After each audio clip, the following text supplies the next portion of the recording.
नमस्कार दोस्तों, कैसे हैं आप लोग। आशा करता हूँ आप सभी अच्छे होंगे। तो आज हम जो हमारा आधुनिक भारत का इतिहास है उसी के क्रम को आगे बढ़ाएंगे। ठीक है।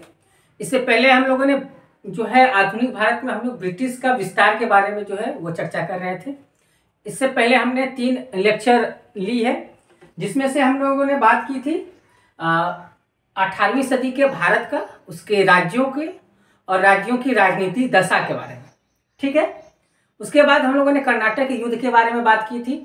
तीनों कर्नाटक युद्ध के बारे में हम लोगों ने चर्चा की थी। ठीक है। आज हम लोग बंगाल विस्तार के बारे में यानी कि बंगाल विजय के बारे में बात करेंगे। बंगाल विजय जो है वो 3 चरणों में होता है। एक तो प्लासी का युद्ध, दूसरा बक्सर और तीसरा जो है द्वैध शासन प्रणाली। 3 चरण में बंगाल को जो है अंग्रेज अधिपत्य कर लेते हैं, जीतते हैं। ठीक है। उसमें से सबसे पहला चरण की जो है बात आज हम लोग करेंगे प्लासी के युद्ध की। अब देखिए, प्लासी का युद्ध जो है पे चर्चा करने से पहले थोड़े से हम बंगाल के बारे में बता दें कि बंगाल जो था अभी का जो बिहार है, ठीक है, झारखंड है, आपका उड़ीसा का क्षेत्र है, पश्चिम बंगाल का जो क्षेत्र है और बांग्लादेश, इन सबको मिलाकर जो है उस समय का बंगाल कहा जाता था।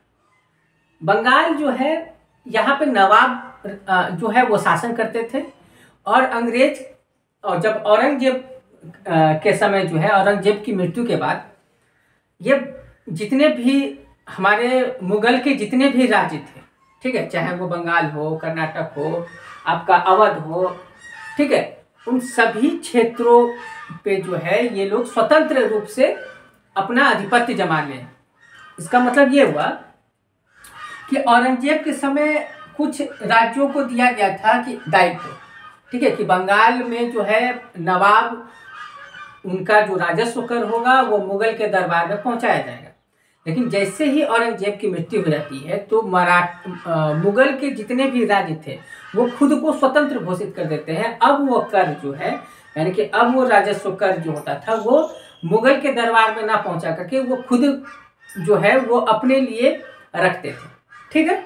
यानी कि खुद ही वो अपने आप को वहां का राजा घोषित कर दिए थे। समझ में आ रही बात। तो उसी में से एक बंगाल का एरिया भी था जहाँ की नवाब होते थे। अब उन्होंने जो है खुद को स्वतंत्र घोषित कर दिया था, यानी कि अब वो मुगल के अधीन नहीं थे। ठीक है। वो एक अपना एक अलग राज्य ही था बंगाल। और 18वीं सदी के आसपास बंगाल जो है वो काफी समृद्ध राज्य था। ठीक है।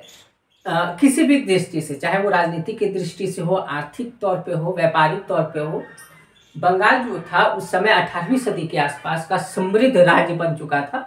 ठीक है। और अंग्रेज जो है उस बंगाल में कलकत्ता, ठीक है, जो कि हमने बात की थी, कलकत्ता जो है फ्रांसीसियों के अधीन था। लेकिन कर्नाटक के युद्ध के बाद, कर्नाटक के सेकेंड वॉर के बाद कलकत्ता अंग्रेजों के अधीन आ जाता है। ठीक है। काजिम बाजार और हुगली, ये तीनों पे जो है अंग्रेज, ये इलाका है, एक जगह है ये सभी, ठीक है, बंगाल का। तो इन तीनों पे अंग्रेज की कंपनियां थी। ठीक है। तो ये हमने समझ लिया कि अंग्रेज बंगाल में कहाँ थे, ये हमने समझ लिया कि बंगाल का कितना एरिया था, ये हमने समझ लिया कि वहां पे नवाब के दृष्टिकोण क्या थी। ठीक है। अब वो अपने आप को स्वतंत्र घोषित कर दिए थे। अब देखिए, ये हमने बंगाल के बारे में जान लिया। अब बंगाल प्लासी के युद्ध के बारे में हम लोग अब चर्चा करेंगे कि आखिर में ये क्यों हुआ, कैसे हुआ और इसका परिणाम क्या हुआ। ठीक है। अब देखिए, प्लासी की लड़ाई जो है वो 23 जून 1757 ईस्वी को होती है। ऐसा नहीं कि कोई भी युद्ध होने से पहले उसके पीछे का कुछ ना कुछ बैकग्राउंड होता है, कुछ कारण होता है। ऐसा नहीं कि तुरंत युद्ध हो जाता है। तो ये जो लड़ाई थी ये बंगाल के नवाब और अंग्रेजों के बीच हुई थी। ठीक है। इसके कारण क्या थे। सबसे पहले कारण कि बंगाल के नवाब और अंग्रेजों के बीच जो युद्ध ये हुआ था प्लासी का, इसका सबसे मुख्य कारण था अंग्रेजों की महत्वाकांक्षा। महत्वाकांक्षा क्यों? क्योंकि जो है कर्नाटक में जब ये अंग्रेज कर्नाटक का फर्स्ट वॉर और सेकेंड वॉर, फर्स्ट वॉर में क्या हुआ था कि फ्रांसीसी जो थे वो, उनकी जो पकड़ थी वो मजबूत थी। लेकिन सेकेंड वॉर में क्या होता है कि अंग्रेजों की पकड़ कुछ मजबूत हो जाती है, फ्रांसीसी कमजोर पड़ जाते हैं। तो इससे क्या था, अंग्रेज में उत्साह बढ़ गई थी कि हम लोग कर्नाटक तो जीत ही रहे हैं, ठीक है। कर्नाटक का बहुत बड़ा इलाका यानी कि मद्रास आपका उसी के अंदर में था, हैदराबाद में का इलाका, ये सब अंग्रेज के कब्जे में था। तो अंग्रेज क्या थे कि उन्होंने सोचा कि हम लोगों ने कर्नाटक तो जीत ही रहे हैं, तो ऐसा करते हैं बंगाल भी जीत लेते हैं, क्योंकि बंगाल का कुछ एरिया जो है वो अंग्रेजों के अधीन था, जिसमें हम लोगों ने बात की कलकत्ता की, हुगली की, काजिम बाजार की, ठीक है। तो उसमें सबसे कारण क्या था, महत्वाकांक्षाएं थी। उसके बाद हम लोग ये इन कारणों पे चर्चा करेंगे। दूसरा आर्थिक टकराव भी था। आर्थिक टकराव में क्या था कि 1717 से ही अंग्रेज व्यापार जब कर रहे थे तो वो कर को लेकर के आनाकानी कर रहे थे। आनाकानी का मतलब ये होता है कि वो लेन देन में बहुत जो है वो नहीं दे पा रहे थे बंगाल के नवाब को, ठीक है। ये पहले से, बहुत पहले से ये सिलसिला जो है वो चल रहा था। उसके बाद सिराजुद्दौला की बात आती है। तो इस सिराजुद्दौला में क्या होता है कि ये नवाब बनता है अलवर्दी, जो अलवर्दी खां थे, ठीक है। इनकी मृत्यु हो जाती है और इनकी 3 बेटियां थी, ए, बी और सी। जो सी बेटी थी, सी बेटी का सब जो बेटा था यानी कि छोटी बेटी का जो बेटा था उसी का नाम सिराज उद्दौला था, ठीक है। सिराज उद्दौला अलवर्दी खां की सबसे जो छोटी बेटी थी, इसके कोई बेटे नहीं थे, इस वजह से उत्तराधिकारी का युद्ध इन लोगों में देखा गया। तो हमने कर्नाटक युद्ध में भी बात किया था, या भारत के किसी भी युद्ध में जब बात करेंगे तो अंग्रेजों ने उत्तराधिकारी के युद्ध का बहुत ज्यादा फायदा उठाया है, क्योंकि ये आपस में ही लड़ रहे थे तो अंग्रेज इसका फायदा उठाते थे। तो यही सिराजुद्दौला जो है, ये क्या हुआ कि उसी का सबसे छोटी बेटी का बेटा था, और सबसे जो बड़ी बेटी का नाम था उसका नाम घसीटी बेगम था, ठीक है। ये सबसे बड़ी बेटी। और जो मझली बेटी का जो बेटा था उसका नाम शौकतगंज था। ये पूर्णिया में एक अधिकारी के रूप में तैनात था, पूर्णिया बिहार का, ठीक है। और इसने जो है सिराज उद्दौला के जो विपक्ष में जो है वो, मतलब ये क्या कहें इसको, कि इसने जो है उसका विरोध करना शुरू कर दिया कि ये नवाब नहीं बल्कि मैं नवाब बनूंगा। अब इससे जो है सिराज उद्दौला परेशान हो गया और इसने जो है इसको हराने की, इसको मारने के बारे में सोची। ये बंगाल से निकलता है और हमारा जो साहेबगंज है, झारखंड में अभी साहेबगंज करके इलाका है, वहां पे राजमहल पड़ता है। तो राजमहल तक ही आया था इसको मारने के लिए, लेकिन पता चलता है इसको कि अंग्रेज जो है वो कलकत्ता में किलाबंदी करना शुरू कर दिया। तो वो राजमहल से ही वापस लौट जाता है और अपनी सेनाओं को, कुछ सेनाओं को पूर्णिया भेजता है, बिहार का पूर्णिया जिला। वहां पे जो है एक पूर्णिया जिले में एक मनिहारी करके एक जगह है, ठीक है। मनिहारी एक जगह का नाम है। वहां पे जो है मई 1756 में जो है वो शौकतगंज की मृत्यु हो जाती है, ठीक है। तो एक बंदे को तो ये रास्ते से इसने हटा दिया। अब बच गई घसीटा बेगम, ठीक है। तो घसीटा बेगम जो है, यहाँ पे जब हम बात करेंगे कि विरोधियों का संरक्षण, तो जो इनके विरोधी थे घसीटा बेगम या और उनकी बेटियां, वो उन्होंने क्या किया, अंग्रेज से मिल गई, यानी कि अंग्रेजों ने उसे संरक्षण दिया, यानी कि उन्होंने कहा कि आप मेरे पास आके रहिए, सिराजुद्दौला जो है कुछ नहीं बिगाड़ पाएगा, ठीक है। तो उसी का संरक्षण वो लोग देती हैं। उसके बाद अंग्रेज जो है नवाब से बिना इजाजत के किलाबंदी शुरू कर देते हैं। किलाबंदी का मतलब ये होता है कि कलकत्ता के जो इलाका था, कलकत्ता एक बस्ती थी उस समय, उसके बीच में ये गड्ढे कर देते हैं चारों तरफ, और उसके बाद एक बहुत ही ऊंची दीवार खड़ी कर देते हैं, ताकि जो है इस दीवार के अंदर जो है हम कुछ भी करें तो बाहर के लोगों को पता ना चले, ठीक है। ये करते हैं। व्यापार जो भारतीय जो वस्तुएं थी उस पर ये लोग कर लगा देते हैं, कौन, अंग्रेज। तो ये चुनौती खास तौर पे दे रहे थे ये लोग अंग्रेज, ठीक है, कि किसी तरह से ये जो है हमसे भिड़े। अंग्रेज ये चाह रहे थे, एक नुस्खा निकाल रहे थे कि किसी भी तरीके से सिराजुद्दौला जो है वो हमसे आके लड़े। अब इसने क्या किया, वही हुआ कि उसका जो है उसने आक्रामक नीति अपनाई, यानी कि अब वो लड़ने के लिए तैयार हो गया। तैयार जब हुआ तो अंग्रेजों को इसने जो है पकड़ पकड़ के कूटना शुरू कर दिया सिराजुद्दौला। और लास्ट ये हुआ कि कलकत्ता से, ठीक है, हुगली से, काजिम बाजार से, इन सभी को छोड़ के अंग्रेजों को भागना पड़ा। और फुल्ता द्वीप एक जगह है, वहां पे जो है इसको शरण लेनी पड़ी, नहीं तो ये कूट ही देता है इसको। ठीक है, उसी समय जो है काल कोठरी की एक बहुत ही फेमस जो है वो हम लोग कहते हैं कि घटना है।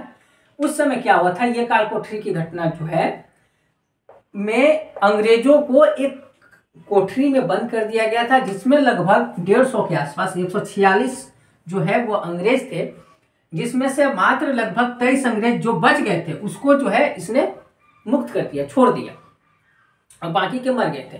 अब इस घटना को अंग्रेज जो है वो बढ़ा चढ़ा करके बोलने लगे, न्यूज में हर जगह ये चीजें जो है वो ज्यादा से ज्यादा इसमें जोर जाड़ के फैलाने लगे इस बात को कि जो है हमारा जो बंगाल का नवाब है वो हमको अमानवीय व्यवहार हमारे साथ कर रहा है।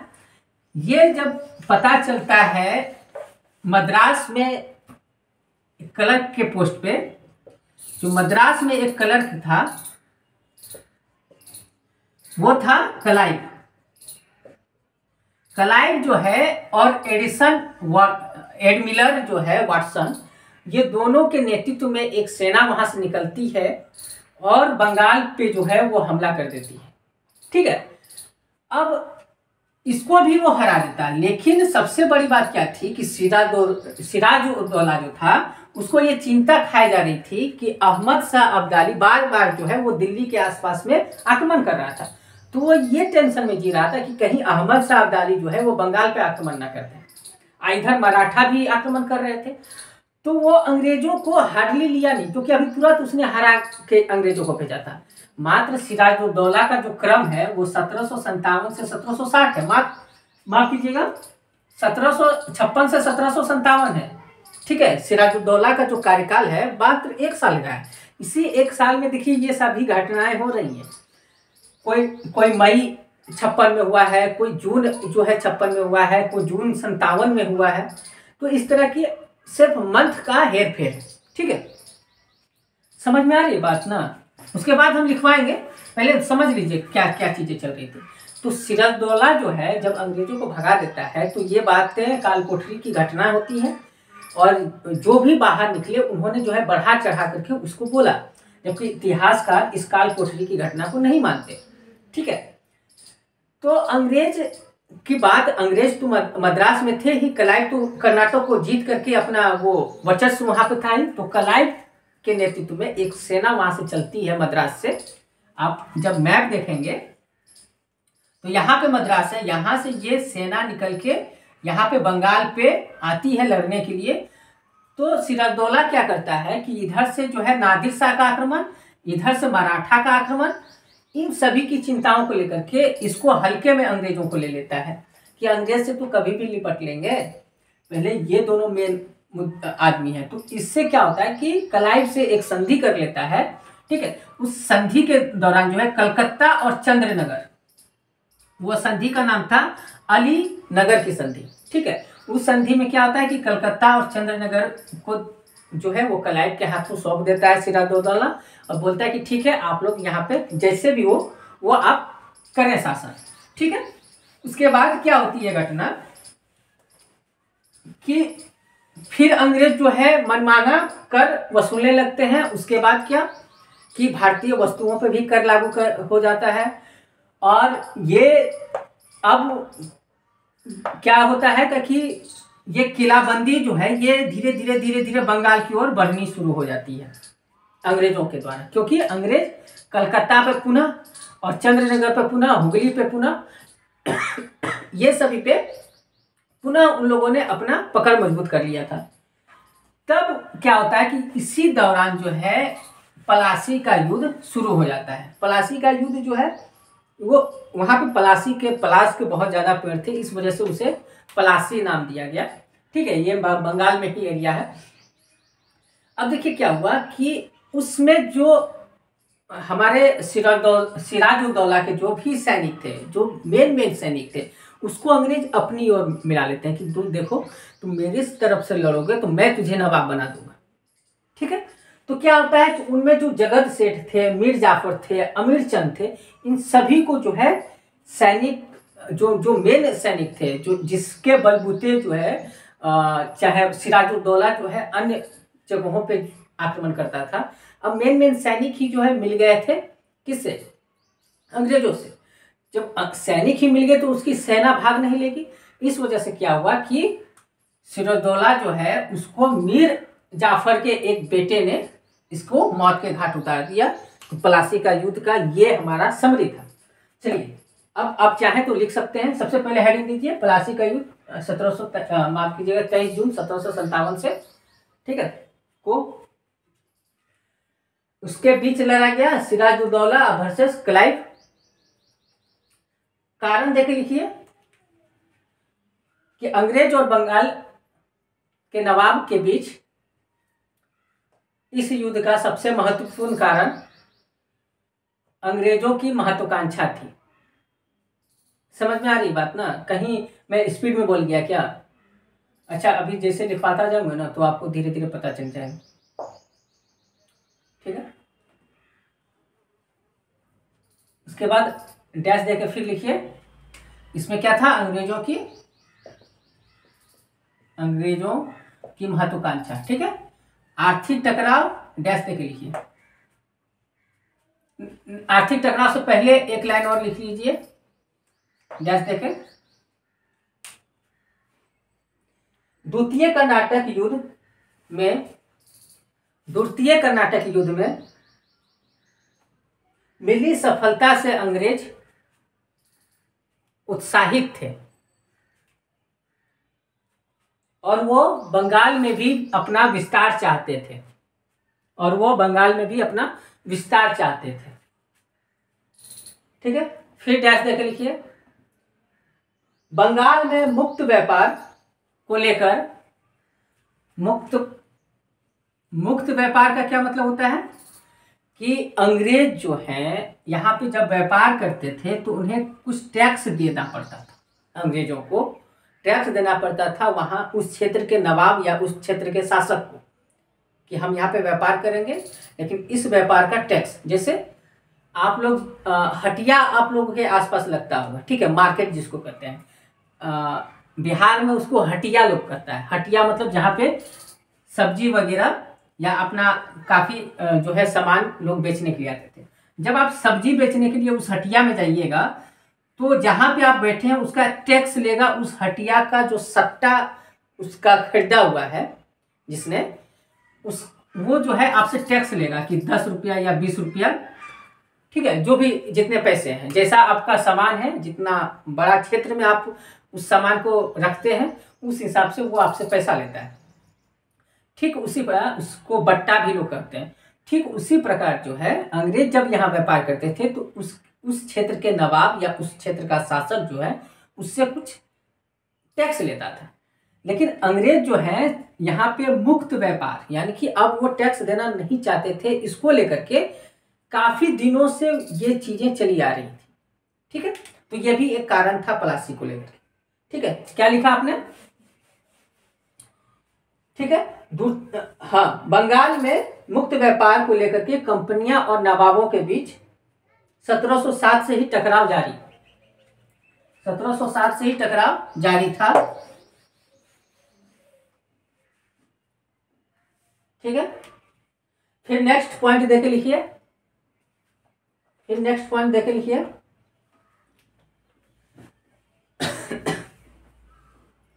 1756 में सिराजुद्दौला उत्तराधिकारी के युद्ध को लेकर,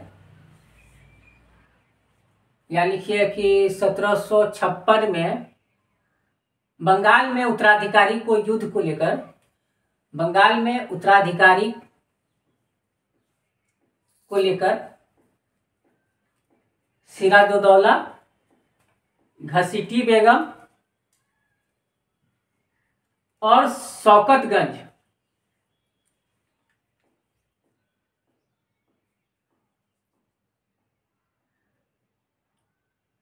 के बीच टकराव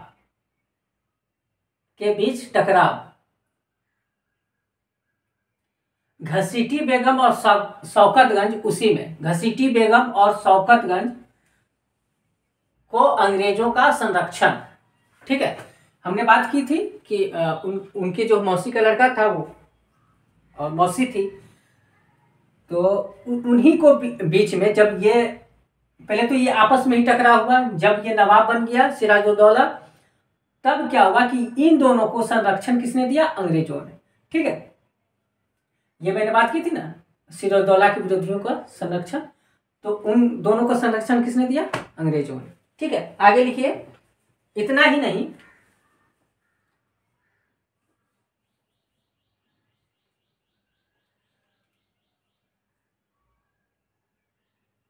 नवाब के मना करने के बावजूद, इतना ही नहीं, नवाब के मना करने के बावजूद अंग्रेजों ने किलेबंदी और भारतीय वस्तुओं पर कर, जो मैंने आपको समझाया बस वही लिखवा रहा हूं। ठीक है, एक्स्ट्रा मैं कुछ नहीं लिखवा रहा।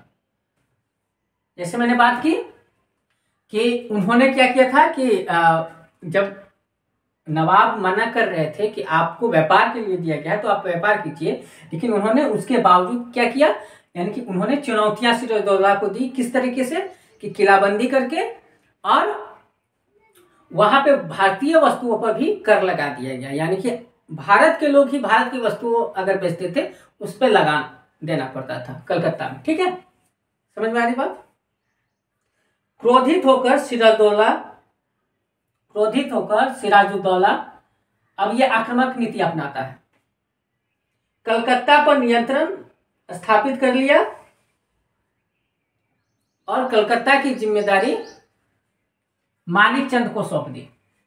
ठीक है, कलकत्ता की जिम्मेदारी जो है सिराजुद्दौला ने किसे सौंप दी? मानिकचंद को। मानिकचंद एक सेनापति था उसका, उसी को वो जिम्मेदारी सौंप दी कि तुम यहाँ का टैक्स वगैरह जो है वो मेरे तक पहुंचाना। ठीक है, ठीक है, यहां तक कहीं कोई दिक्कत?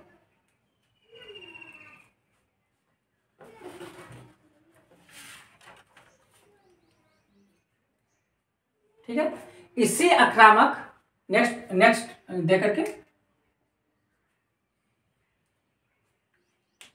इसी आक्रामकता के दौरान ब्रिटिश अधिकारी हॉलवेल,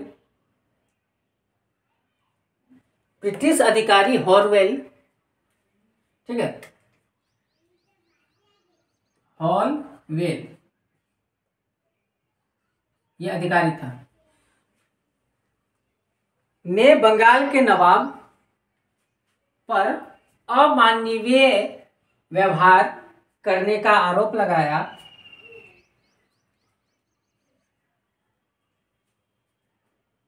जिसे कि काल कोठरी की घटना कहते हैं, जिसे काल कोठरी की घटना कहते हैं। ठीक है, फिर नेक्स्ट देकर के हालांकि इतिहासकार को कोई भी साक्ष्य इससे जुड़ा हुआ नहीं मिलता है। इतिहासकार को कालकोठरी से की घटना को लेकर के कोई भी साक्ष्य मौजूद नहीं है। ठीक है, ठीक है, आक्रमण नीति अपनाता है, कालकोठरी की घटना आप लोगों ने देख लिया। अब क्लाइव की भूमिका जो है वो हम लोग देखेंगे। ठीक है, कर्नाटक या मद्रास, ठीक है, कर्नाटक मद्रास कहाँ था? तो कर्नाटक हमने बताया था, तमिलनाडु के हिस्से को कर्नाटक कहा जाता था, और अभी जो तमिलनाडु की राजधानी चेन्नई है, चेन्नई को ही उस समय मद्रास कहा जाता था। ठीक है, कर्नाटक या मद्रास के क्लाइव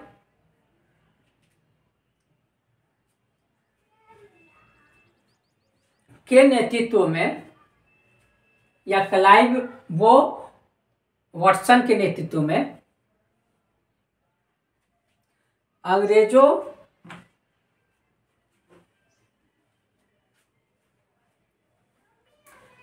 अंग्रेजों की सेना बंगाल में मदद के लिए पहुंचती है। अंग्रेजों की सेना बंगाल में मदद के लिए पहुंचती है।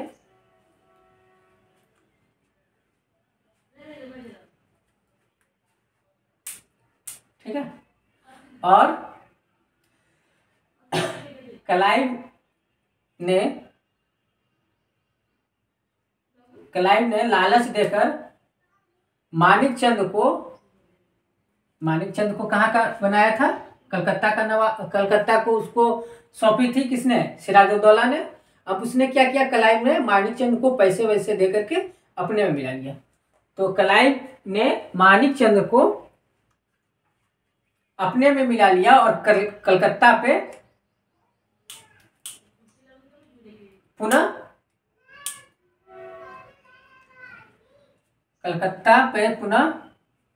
काबिज हो गया।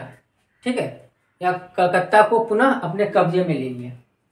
ठीक है, समझ में आ रही बात ना? हमने जो जो आपको बताई उसी चीज को आपको लिख लेना है बस, और कुछ नहीं करना। ठीक है। अब फिर एक नेक्स्ट, मतलब फिर डैश देके लिखिए कि सिराजुद्दौला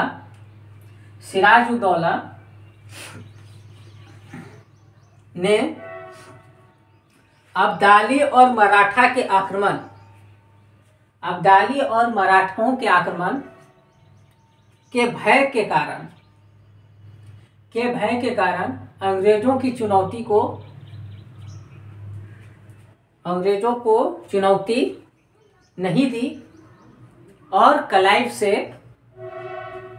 अंग्रेजों को चुनौती नहीं दी, क्योंकि वो डर रहा था कि कहीं अहमद शाह अब्दाली और मराठा से लड़ूं कि अंग्रेजों से लड़ूं। तो उसने जो है चुनौती नहीं दी उन लोगों को, बल्कि बोला कि ठीक है आप कलकत्ता रख लेना। तो उसने जो है अंग्रेजों को चुनौती नहीं दी, बल्कि कलकत्ता अंग्रेजों के नियंत्रण को मान्यता दे दी। बल्कि कलकत्ता पर अंग्रेजों के नियंत्रण को मान्यता दे दी। ठीक है।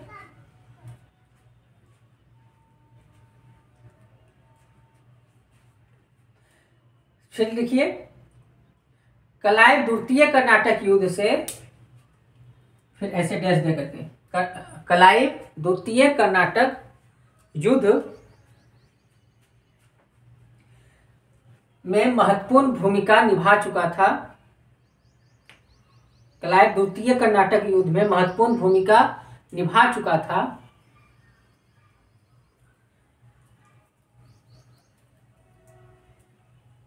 बिना किसी देरी के फ्रांसीसी बस्ती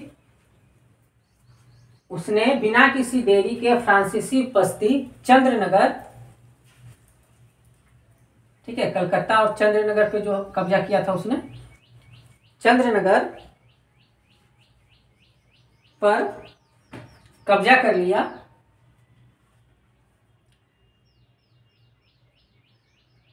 और नवाब के महत्वपूर्ण अधिकारियों जगत सेठ, मीर जाफर, अमीर चंद को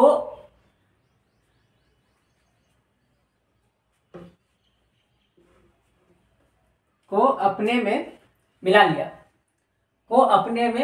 लिया, या अपनी ओर मिला लिया।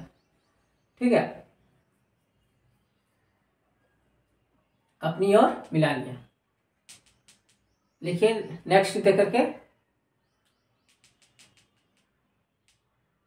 23 जून 1757 को प्लासी नामक स्थान पर, 23 जून 1757 को प्लासी नामक स्थान पर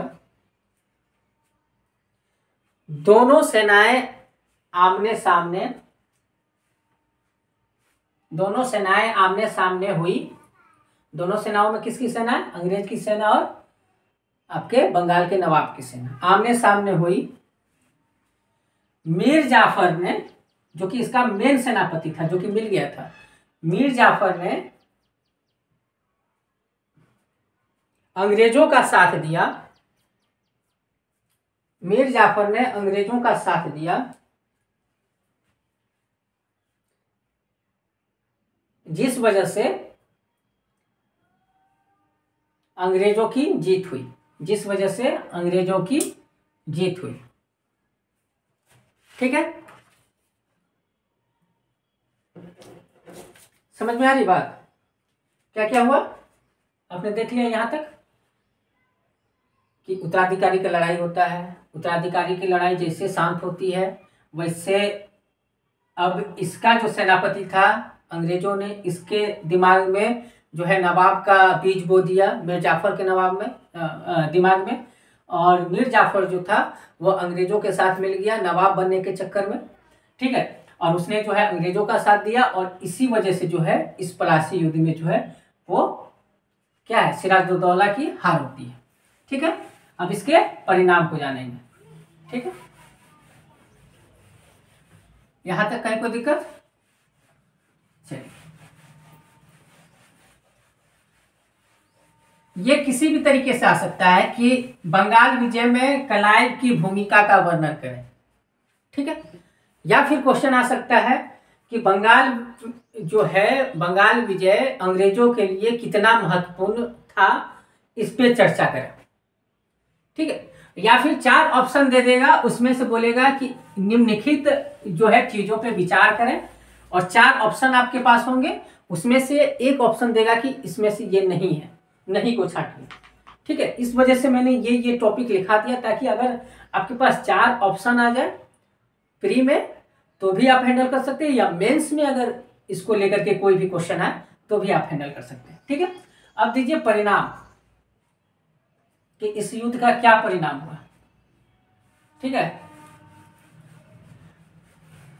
कारण हमने जान लिया, परिणाम देखिए, परिणाम किसी भी चीज का अगर आपसे पूछे तो आप उसे 3 भागों में विभाजित करके लिखिएगा। कोई भी परिणाम, पहला उसकी जो सकारात्मक है और नकारात्मक, 2 पॉइंट रखिएगा हमेशा। एक तो वो फायदा और नुकसान, उस युद्ध का अंग्रेजों को क्या फायदा हुआ, अंग्रेजों का क्या नुकसान हुआ, नवाब का क्या फायदा हुआ, नवाब का क्या नुकसान हुआ।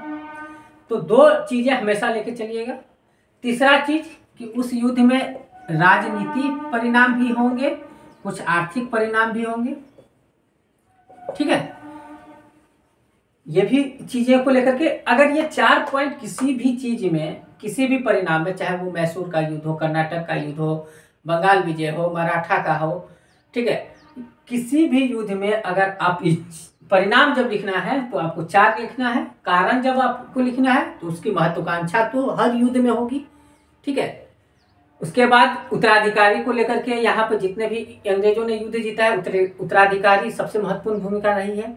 ठीक है, राष्ट्रीय एकता की कमी रही है, राष्ट्रीय चेतना का अभाव रहा है। ये सब कारण में आप आसानी से दे सकते हैं। परिणाम में मैंने बता दिया ट्रिक कि आपको ये चीजें देनी है। अगर कारण, किसी का भी कारण आपको लिखना है, कुछ समझ में नहीं आ रहा तो आप महत्वाकांक्षा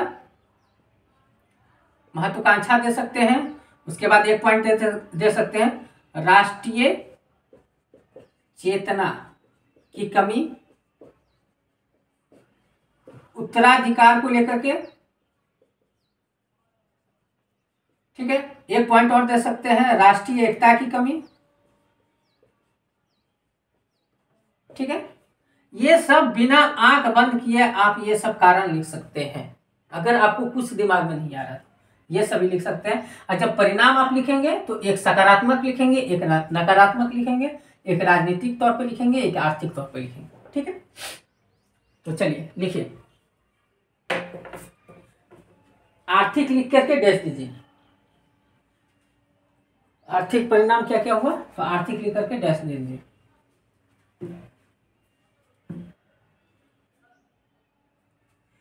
एक बड़ी राशि कंपनी को, जब आप आर्थिक की बात करेंगे इसमें भी एक पॉइंट आएगा। सबसे पहले आएगा मुआवजा, ठीक है। उसके बाद एक आएगा अपने वो व्यापार को लेकर के बात है, ठीक है, व्यापार को लेकर के बातें आएंगी। उसके बाद एक आएगा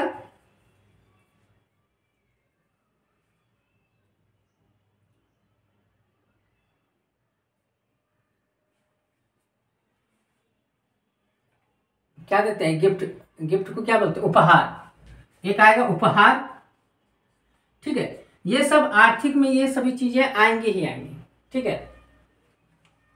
तो आप लिखिए आर्थिक दे करके, आर्थिक को दे करके, उसके बाद नीचे पॉइंट दे देखिए ऐसे करके लिखते जाइए। देखिए एक बड़ी राशि कंपनी को मुआवजे के तौर पर, एक बड़ी राशि कंपनी को जब ये जीत जाता है प्लासी का युद्ध, तो नवाब किसे बनाया जाता है, मीर जाफर को।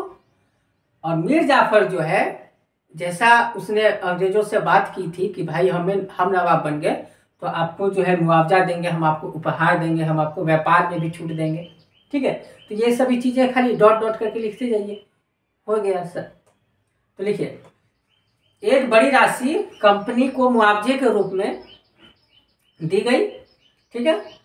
क्लाइव तथा अन्य अधिकारियों को उपहार के रूप में भी, उपहार के रूप में भी कुछ पैसे दिए गए, ठीक है। हो गया बात, सिंपल सा है, काफी ज्यादा पैसे मिले थे। 24 परगने डैश दे करके नीचे वाले में 24 परगने की जमींदारी, 24 परगने की जमींदारी अंग्रेजों को दी गई। अब देखिए जमींदार और जमींदारी में क्या अंतर है। जमींदारी क्या है, जमींदारी और जमींदार, जो जमीन का मालिक हो, जो बहुत सारे जमीनों का मालिक हो उसे जमींदार कहते हैं। और जो बहुत सारे जमीन का कर जो है वसूल करके, ठीक है, और जो शासक है या जो नवाब है उस तक पहुंचाता है, उसे जमींदारी कहते हैं। समझ में आ गई बात, नहीं आई। आपके पास 10 बीघे का जमीन है, ठीक है, तो आपके पास बहुत सारा जमीन है, तो आप क्या हुए, जमींदार हो गए। लेकिन एक बहुत बड़ा क्षेत्र का जो कर है वो अगर हम वसूल रहे हैं तो वो हमारी, हम क्या हुए, जमींदारी हो गए। तो जमींदारी जो है 24 परगने, यानी कि 24 परगनों का जो है ये जगह है, इसकी जो कर वसूलने का जो काम दिया गया वो अंग्रेजों को दिया गया कि यहाँ का जो कर है वो आप हमें वसूल के देंगे, ठीक है। लेकिन ये नाम का था, इसने जो है कर नवाबों को नहीं देता था, ये कर उठा करके अपनी झोली भरता था। समझ में आ गई बात, ठीक है। अब मान लीजिए कि उस हटिये का एक मालिक बनाया गया है, एक मुंशी बनाया गया है कि तुम जो है जितने भी लोग सब्जी बेचते हैं तुम उसमें से जो पैसे उठा करके हमको शाम में दिया करो। वो बंदा क्या करने लगा, वो पैसे तो उठाता था लेकिन वो उसको देता नहीं था, वो खुद ही ले लेता था, खुद खर्च करता था, अपने मनमाना करता था, ठीक है। तो इसके बाद क्या हुआ, जब मीर जाफर को नवाब बनाया गया तो 24 परगनों की जो है वो जो जमींदारी की जो थी व्यवस्था वो दी गई अंग्रेजों, ठीक है। और एक पॉइंट देखे लिखिए कि भारत से, ठीक है, भारतीयों से राजस्व, भारतीयों से राजस्व तथा भारतीय उत्पादों से कर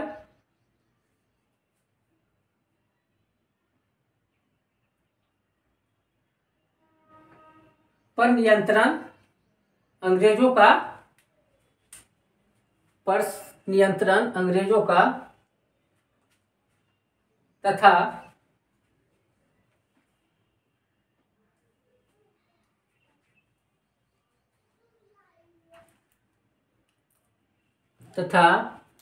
भारत में धन की निकासी, भारत में धन की निकासी भी अंग्रेजों ने शुरू कर दी थी। अब देखिए क्या हुआ कि पहले तो भारतीय उत्पाद पे भी कर इन्होंने लगा दिया, ठीक है। ये नवाब से इनको ये मिल गई थी कि आप ये कर सकते हैं।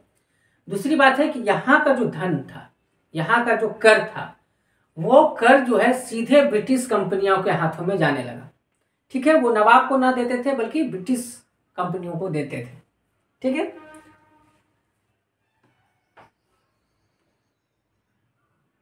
कंपनी, ठीक है, एक नेक्स्ट पॉइंट देख लिखिए।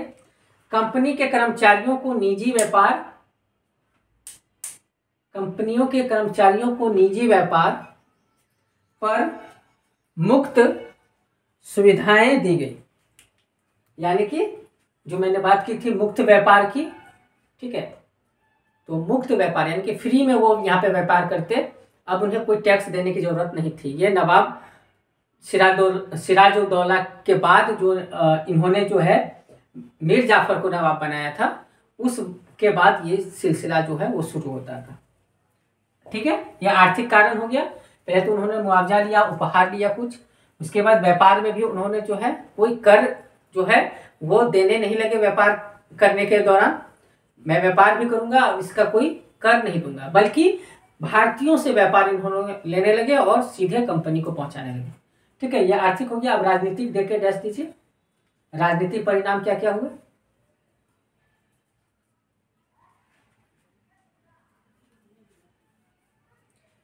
बिहार बंगाल उड़ीसा,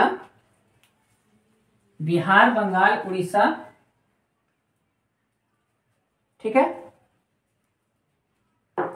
एवं पूर्वी भारत पे अंग्रेजी कंपनी का विस्तार।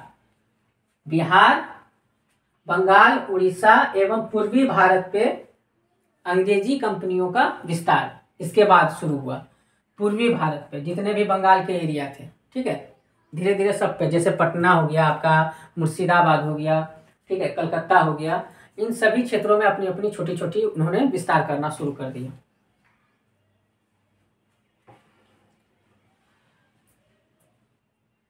कंपनी के द्वारा मीर जाफर को बंगाल का नवाब बनाया गया। कंपनी के द्वारा मीर जाफर को बंगाल का नवाब बनाया गया।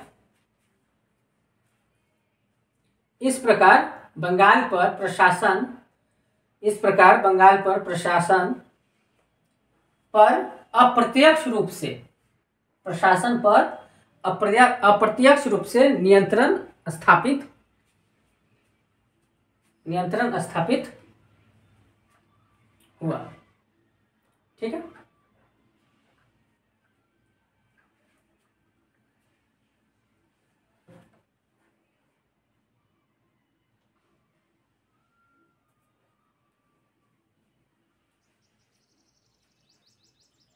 ठीक है, उसके बाद अब हेडिंग दीजिए कि नवाबों की हार क्यों।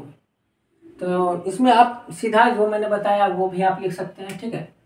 सबसे पहले कूटनीति, ठीक है, एक पॉइंट देके दे दीजिएगा कि अंग्रेजों की कूटनीति जो है वो अच्छी थी सिराजदौला के मुकाबले। एक पॉइंट दे दीजिएगा कि जो है उत्तराधिकारी को लेकर के, ठीक है, आपस में ही मनमुटाव, ये आप दे सकते हैं, ठीक है। उसके बाद क्या दे सकते हैं कि नेतृत्व जो था वो सिराजुद्दौला का जो है वो अच्छा नेतृत्व करता नहीं था, ठीक है। उसके बाद आप क्या दे सकते हैं कि इसका जो मुख्य सेनापति वो अंग्रेजों में मिल गया था। तो इसके हार का कारण यही 2-4 पॉइंट दे दीजिएगा, ठीक है। तो इस वीडियो में इतना ही। ये समझ में आया ना क्या क्या चीजें हुई, ठीक है। ये हमारा था पलासी का युद्ध। इसके बाद हम पढ़ेंगे बक्सर का, ठीक है। उसके बाद हम लोग पढ़ेंगे द्वैत शासन, ठीक है। अब ज़्यादा लंबा नहीं खींचते हैं इसको, तो इस वीडियो में इतना ही। टेक केयर, बाय बाय, जय हिंद।